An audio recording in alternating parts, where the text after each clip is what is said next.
புத்தகம்தான் உலகம், புத்தகம்தான் உலகம். நிலான்னு ஒரு பொண்ணு இருந்தா.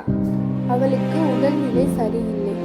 அவளுக்கு ட்ரீட்மெண்ட் பார்த்த டாக்டர் அவள் வெளியவே போகக்கூடாது, அவள் அந்த அறையை விட்டு வெளியே போகக்கூடாது, ஒருவேளை அவள் வெளியே போனானா தொற்று நோய் இன்னும் அதிகமாகிடும் அப்படின்னு டாக்டர் சொன்னாங்க.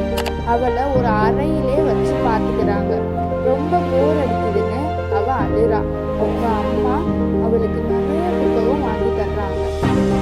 அவள் அந்த புத்தகங்களை பார்க்கவே பிடிக்கல. அப்புறம் சில நாட்கள் கழிச்சு அந்த அறையவே வெறிச்சு பார்த்துக்கிட்டு இருக்கவங்க அந்த புத்தகத்தை தொட்டு பார்க்குறாங்க. பிறகு வாசிக்க தொடங்குவாங்க. இயற்கை பற்றிய புத்தகம் அது. அந்த புத்தகத்தை வாசிக்க வாசிக்க அவள் இயற்கையை பற்றின சுற்றுச்சூழல் பற்றின கற்பனை புத்தகங்களையும் நினைக்கிறாள். எழுத்தில் உள்ள உயிரோட்டத்தையும் உணர்கிறாள்.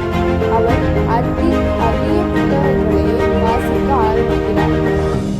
உலகத்தை விட்டு வெளியே போகவில்லை என்றாலும் உலகத்துடன் தொடர்பு இருப்பதை உணர்ந்தாள். புத்தகம்தான் உலகம் என உணர்ந்தாள். புத்தகம்தான் உலகம். நன்றி.